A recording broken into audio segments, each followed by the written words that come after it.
What's going on, guys? Bosch here once again with another review of The Walking Dead. This time we're reviewing Season 3, Episode 10, I believe it is now. It was called Home, and it was a very, very good episode. I have to admit, it was very, very cool. And I just said ghoul instead of cool or good, so ignore that. So, before I get started, obviously, spoiler alert, I'm going to be discussing the events of today's episode, or yesterday's episode rather. I had to watch it twice just to be sure, and I did a bit of research just to try and figure out what the hell even happened. You know, it was very eventful, so here we go. Basically, it continues off as from last week, obviously, and what we saw was a lot of different things. So it starts off when Rick, you know, he's starting to see Laurie again, and he follows her out into the outer areas of the prison, into the woods and stuff like that. And he does eventually try to explain it to Herschel a bit later in the episode. He does try to say, you know, look, I need to know why this is happening. I need to know why I'm seeing Laurie, you know, why I heard her on the phone, why I saw Shane at Woodbury. And he says, I know it's not real, but I need to know why. And to me, that sort of says, well, Rick's not quite as crazy as everyone thinks he is, and that he's just trying to figure out why. And I honestly don't blame him, you know. If I was seeing my dead wife, you know, I'd want to know why as well. And, you know, my speculation on that is that he's just trying to get closure. Maybe there's obviously unresolved issues there. You know, they were fighting a lot before she died. They were basically separated. I mean, he didn't really even, you know, sleep in the same room as her anymore. So, who knows what's going on there? It'll obviously be explained as we get further into the season. But yeah, other than that, we had Glenn just going off the rails. He's very, very angry at the moment over what happened at Woodbury. He really wants some revenge. He wants to kill the governor, and you know, Herschel's really stepping up. He's becoming more of a leader, and that's something the group needs right now. You know, the group really needs a leader. You know, Rick's kind of going off the rails a little bit. Glenn's just so angry he can't think straight, and you know, Herschel's the only sane one left. So, and obviously Daryl's gone. So, yeah, we've got that, and we do actually. Speaking of Daryl, we do get to see where Daryl is, and Daryl and Merle, they've never had the best relationship, as we've found out. You know, Merle left when he was quite young, and you know, Daryl, I think, blames Merle for a lot of the abuse that he received as a child, and we do see the scars of that abuse after a little tussle between the two of them. Excuse me. And Daryl says, well, you know, look, I'm going to go back to where I belong. And, you know, they do encounter some survivors along the way, and Daryl decides to help them. And Merle says, you know, he puts it very eloquently. He says, why should I help them when they haven't cooked me a meal or sucked on my piece? And that's typical Merle. You know, he's very, you know, open, and that's very, very cool line for Merle. And just on that, Michael Rooker is very, very cool. He's a very cool actor. I very much enjoy the stuff that he's done, and he's pretty much on the payroll at Activision right now. You know, he was in the first Black Ops and the Zombies add-on, and he's in Black Ops 2 as was it Harper, and then he's in the new Walking Dead game, which is being done by Activision too. So that's pretty cool. Anyway, Daryl decides to help these people, and Merle kind of just tries to rob them. Basically, he tries to take some stuff out of their car, and Daryl says, you know, no, you know, tells the people to get in their car and leave. And he says there's a bit of a fight, and Daryl says, you know, I'm going to go back to where I belong. And Merle says, well, I can't go with you. You know, they don't want me there. I almost killed the Chinese kid, and I shot the black girl.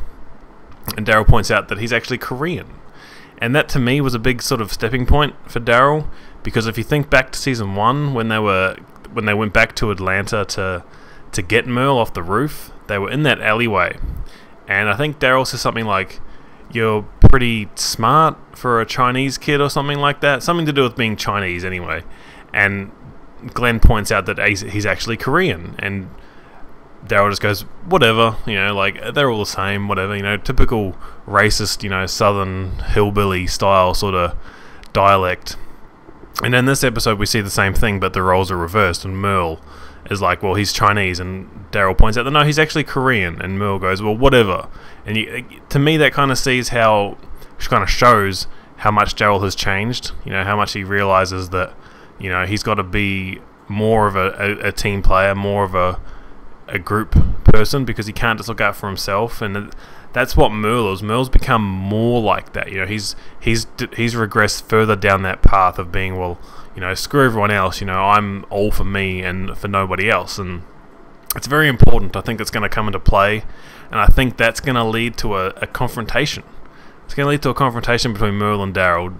Daryl's definitely not going to take any more Merle's shit, and it's going to be very interesting, a brotherly confrontation. So there's that, and then finally there's the confrontation we were all looking forward to. The governor finally attacked the prison, and we did lose someone. We lost Axel, and Axel wasn't that big of a character, but he was starting to get a bit of a rapport with Carol, and the group was starting to accept him. They were no longer scared that he might kill them, things like that. And it sucks that he's dead, but I guess someone has to die eventually, and he was minor, so it didn't really matter. And he's he was the last prisoner standing, and now he's gone. So that happened, and obviously the governor attacks, and they're not prepared. They didn't expect him to be there that early, and they do return fire, and they do kill one of his people.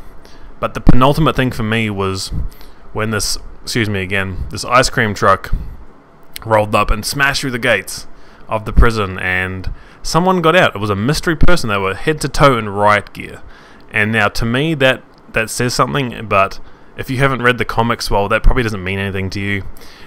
And if you think back to early season 3 when they found the prison, they did find some riot gear on those guards. They were very hard to take out when they were, their faces were covered.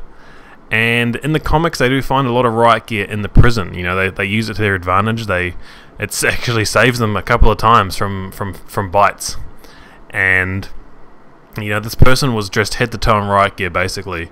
From what I could see, anyway, it looked like riot gear. There was a helmet and some black clothing with a little bit of armor. It could have been something else, but it looked like riot gear. Now, where else would you get riot gear other than a prison? So I don't know what that means. I honestly couldn't tell you who it was. Their face was covered.